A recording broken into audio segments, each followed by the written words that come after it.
Hello, here we are, another week, another day, another lot of excitement for me diving around what's available online. This is Goodbye Dullsville. Remember, if you want to show up on video, you can be young, you can be old, you can be quiet, you can be loud, you can be tame, you can be wild, you can be anything you want. You just can't be boring. So what I like to do is share with you the stuff that I've been looking at during the week. These are ideas, they're videos I've seen, they're different techniques for engaging people and virtually, and you can use them online and offline. Anything, wordplay, about gaining clarity in our messaging. If you would like to come up and join me here, you can do it live now and we can have a chat. So what you do is you go to telljulian.com. Just type www.telljulian.com into your browser and it will take you to a page and it'll be self-explanatory. You know, you've got to allow your camera and your microphone, slip on some headphones if you've got them, or keep your volume down a little bit and you'll come up in my panel down here. And if I see you, I'll bring you in and we can just have a chat side by side like this. You can be the wonderful guest. You can tell me anything you want. Maybe share some ideas that you've had. Happy to give you some free coaching on here. I'm here to be of use and service and value to you. So if you want to make use of that, definitely go ahead and do that. Oh, I should tell you as well that, where is this? My Malaysia tour. So in July, the end of July, it's looking really good at the moment. I'm just waiting for some final confirmations of the dates. So if you're in Malaysia or you know anyone in Malaysia, we're going to do some multi-city, multi-center tours, two-day workshops, all in a hotel, deep dive, and I'll show you how to set all this up. To whatever you want. It's going to enable you to be a confident video and virtual presenter. So if that's of any interest to you, jump on that and share that with other people as well. So what's been interesting me this week? Well, I will tell you what's been interesting me this week. Let me get this fired up again. It's just gone, my phone's gone into sleep mode here. There we go. Hang on, I've got to do some secret numbering there. Okay, now we're good. Let me go to this one. So remember, if you want to come and talk to me, come to telljulian.com. I'll just leave that up there for the moment. So Mark Bowden. Mark Bowden is a body language keynote speaker, best-selling author from Canada. Really smart guy, a really good presenter. And since COVID came along, he's been really giving some useful insights into what he is doing with his virtual home studio setup. Now, Mark doesn't have like a video or a particularly technical background. He's sharing as he's going and learning. And this was a great video he put up this week. It's really worth a look. I'll just shuttle through. Let me get rid of that. I'll have a little play here. Hi there, Mark Bowden here, expert in human behaviour and body language. And next week I'm recording some training that's going to go across North America, universities and colleges. I want to record here in my work from home office, just like I'm doing with you right now. But I want to be in an environment that's a little more generic, not so much a reflection of me and my personality, maybe more a reflection of the students, the people who would. So I'll tell you what he's done. He's going to dress up his studio and he's going to do it in real time. He's just speeded it up. I'll go through. So what he did was he ordered here off. That didn't go as well as I would have liked. Amazon or somewhere. Oh, looks like Amazon. There's the big arrow. He ordered these backdrops. And here he is just sticking them up with whatever you're using, Velcro, tacks or whatever. A little bit of comedic music. I'll shuttle through. Okay, now this is the end result. So what do you think of my new office setup? It's quite the library, isn't it? If you ever want to come round, pick out a book, you're very, very welcome. Okay, now there's some worth the squeeze here. there's more information on what Mark is talking about here than he's actually spoken about. So number one is that yes, these backdrops, I don't know whether he had them tailor made or they were just made for a standard ceiling size. Like I'm in Australia, 2.4 meters internal, room height is standard. Maybe it's standard for that over there, but regardless, you can get these tailor made up if you want. But I'm guessing these were just stock standard off the shelf. Now, he actually put one up on one wall, the wall this side, the wall in the back, and then over his, just under the word squeeze, that one there, I saw that he put up on like a green screen or a raisable projector screen. So it's just hanging over there. You can't tell. And here's the thing. When Mark is using some sort of a mirrorless or a DSLR camera and it's got autofocus on it. And you can see as he's walked close to the camera, it started to throw the background out of focus. And I thought this was worth mentioning here because a lot of people get hung up about what sort of camera that you have to get. Now, you can get the DSLR. It gives stunning, beautiful results. Mark is blessed enough to have, it looks like, quite good skin there. And he's got some nice lighting on him there. But the thing about the DSLR camera and autofocus, I don't use that. I'm just on an iPhone and it's fixed focus almost on a wide angle lens. I mean, I can walk back to the back of the room back there, which is, a reasonable way, and forward and all be in focus because I'm on a wide angle lens. The reason I choose that and not what Mark has done here with a DSLR or a mirrorless, but with the autofocus, is it is another layer of technical complexity in between me and you. And there's something I learned as an Army sniper, and that's simplicity equals reliability equals a greater chance of success. So that's just the way that I do it. If there's a layer of technology that I can get rid of, I get rid of. Having said that, I mean, this looks great. And have a look, you'll see this autofocus come in. I'll just go back a little bit here. You watch when he walks in from the back of the room, you'll see the books are sharp. See, the books are all so sharp. What do you think of my new office setup? It's quite the library, isn't it? Now, if you ever want to come round, pick out a book, you're very, very welcome. And now the background goes out of focus. Now, these new autofocus, they will hunt in and out. They're really fast. They're fantastic, but it's technology. And if something goes wrong, that can be the downside. And if you're sitting, if your presentation style is just sitting in one position and you're never going to move from that, you can use that. But in a sense, you don't really need it. But you can use that. But my presentation style is quite often, I will come in the back here and I will be doing a keynote presentation and I'm walking around telling stories and I can walk in this whole area and I know I'm never going to be out of focus. I can come right up close to the camera here, be in focus and go right back. Oh, there's someone. Yeah. Oh, I thought I had the phone turned off. There you go. Someone's ringing me.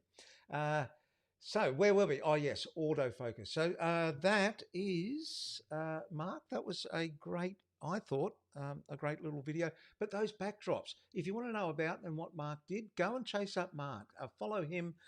Lots of good stuff comes out of Mark Bowden's mouth. Cohen Tan, hang on, get rid of the squeeze. Cohen Tan is a speaker and a trainer based in Singapore. He was posting, I can't even remember what the post was about, but I saw this picture and it was worth a little a pointer.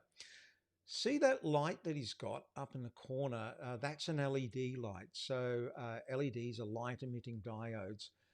And it's, all the little lighting strips we get now and the LED lights we get for internal in our household, they've only really been commercially available in the last 5 years or so. And prior to that, they were around, but they were more expensive. They're so commonplace now. The beauty of them is not much heat comes out of them. And compared to old style photographic lamps, video lights, which were tungsten halogen or something, they're super hot. I mean, they are super hot. So if you put, that's called scrim or diffuser over the light, you had to use correct scrimmer diffuser. Like there were brands called Lee and Roscoe, but they were able to handle the heat, because if you put normal paper over it, it was a fire hazard. Now, that is actually a sheet. I zoomed into the picture and I can see the tear and the little fibers coming out of the sheet. Now you can do that on an LED light. So even though it looks like he's hanging the washing on up there, what it does is it just softens the light a little, in a sense, I mean, lighting is very complex, but it softens the light. It may help you look a little better there, but you can do that now just with that just looks like a piece of white bed sheet that is torn off and stuck over there. So you can actually do it. I mean, I've done this with LEDs with shopping bags, plastic, just white little plastic shopping bags and scrunch it up and just, drape it over the top like a balloon. You don't even have to peg it on. You can just sort of sit it over there. So that was a tool. Now, let's get on to models. I love models. If you don't know what a model is a visual representation of an idea or a process that you're trying to explain to somebody. And, typically the typical one is a Venn diagram, three circles or two circles overlapping. Uh, you've seen models. I'm always after a good model. I love models. And this one, The Pyramid of Employee Fulfillment by Jason Kaplan, don't know who Jason is, just saw this online. It is very clear, and it's got a couple of good learnings in there. One is, so this is based on Maslow's hierarchy of needs, if you've ever seen that, where basically the first thing down the bottom, the big thing, you can't have the one above it unless you have the one below it, and as it goes up. So, pay was the first thing that everyone needs for employee fulfillment, because if you don't have that, what's the point of being there? That's the base. Now you could argue these levels on top, but so that was a good example of the base level being the most important, and you've got to fulfill that before you fulfill the rest. But look at the wording: people, pay, perks, people, pride, purpose. That's called word palette. And word palette is sometimes, they all start in the letter P, and it just makes it easier to say. It makes it more memorable. Now, you can get hung up trying to get everything to, start with the letter P and or whatever letter, you want. And you can actually do a disservice to yourself because you get so focused on trying to make that happen that it actually doesn't make any more sense. But that actually does. Pay, perks, people, pride, and purpose. I mean, it makes sense. I'm not saying this is right or wrong. The whole point on a model is not meant to be perfect. It's very hard to make a model that is just so robust. It's exactly what, everything it says it is. The point of a model is to get a complex idea across in a simpler fashion, to start a conversation around this. It's not meant to be perfect. This is nice and colorful. And the other learning point on this is that as well as the words, they put the icons in there. See the dollar sign and for the pay, and then perks looks like a hand with a little like a ribbon medallion up there. People, pride, and purpose, like a crosshairs with a heart in there. The reason it's good to have icons as well is because not everybody responds to words, not everybody responds to the images. We're left brain, more rational thinking, right brain, more creative. So the more that you can have in there that people can relate to that in the learning style that they like, the better it is. So I just thought that was a really good example of a model. If you don't know models, it's such a good, if you want clarity when you're trying to explain something to someone, as me rambling on here, going all over the place, uh, models are a great thing for you to search for. Oh, okay. Now I joined this. I joined this group on LinkedIn, Learning, Education, and Training Professionals group. They got some great ideas in there, and this is one that I saw. This thing called a dice debrief. It's just something that you can do in a workshop. So at the end of a workshop or a session or a day, oh, somebody's come in here. I'm not sure. Uh, yeah, that was the last one. Very similar to the Maslow hierarchy, but good because it works. Yes, thank you so much.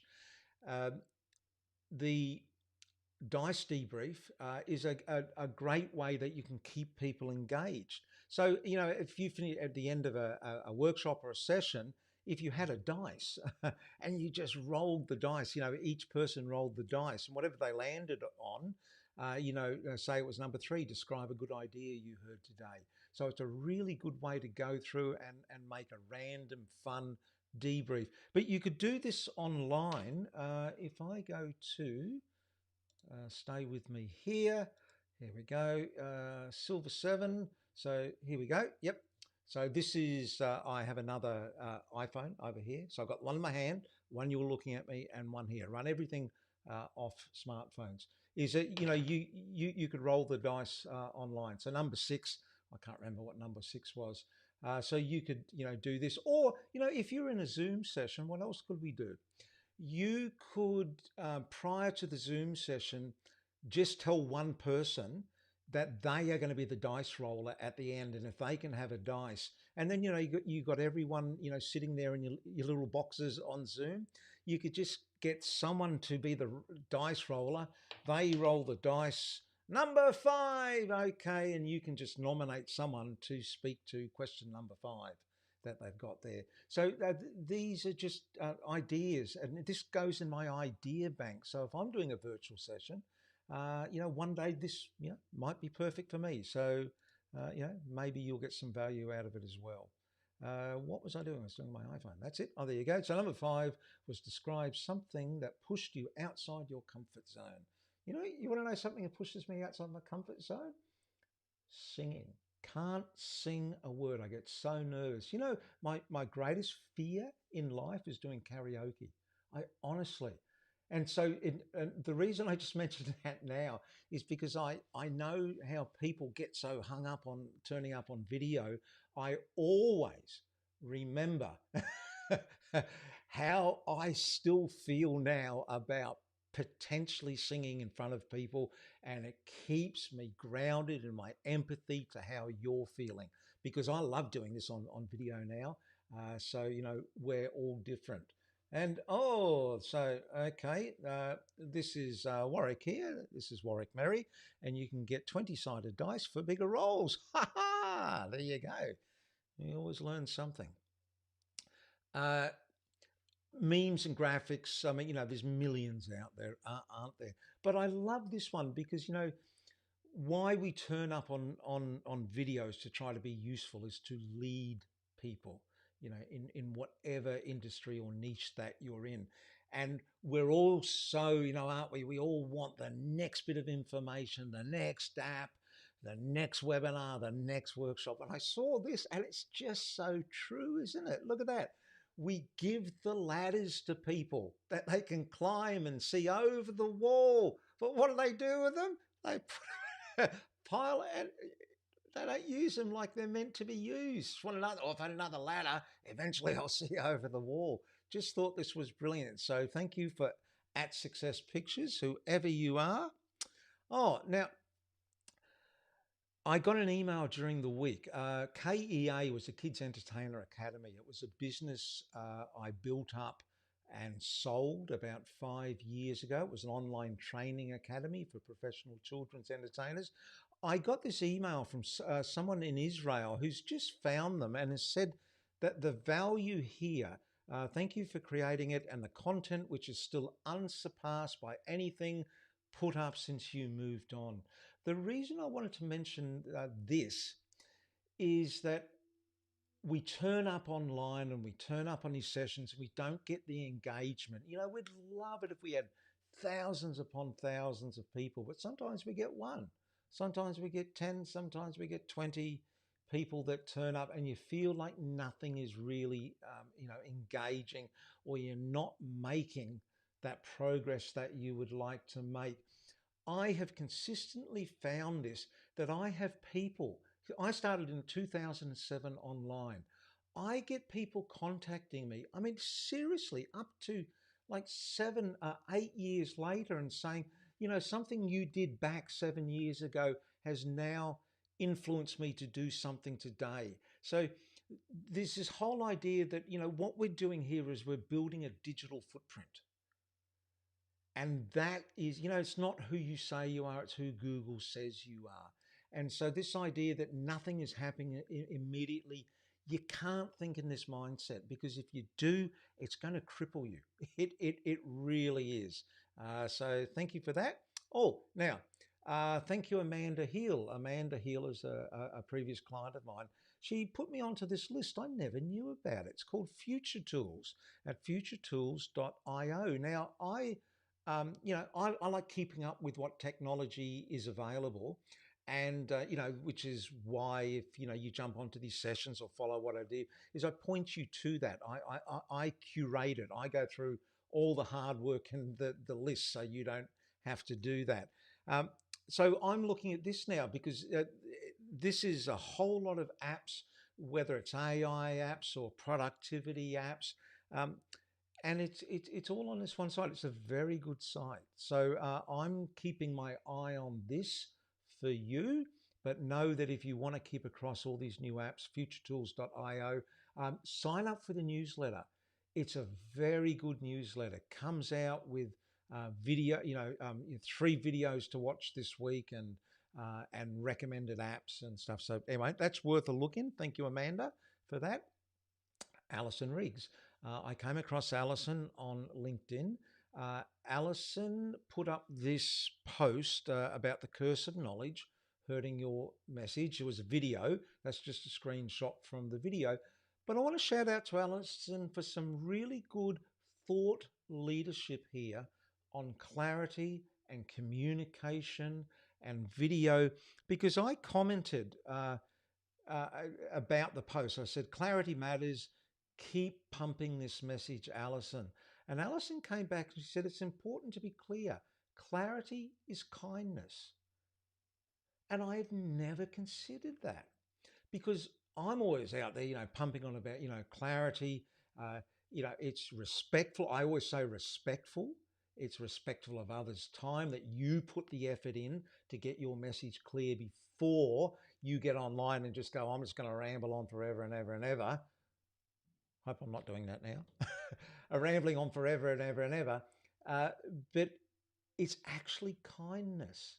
And so I just thought, bingo, that is something I'm going to add and pump out now. So thank you, Alison. That was wonderful. Now, Alison's boss, I'm not sure if this is the case, but Alison works for Impact.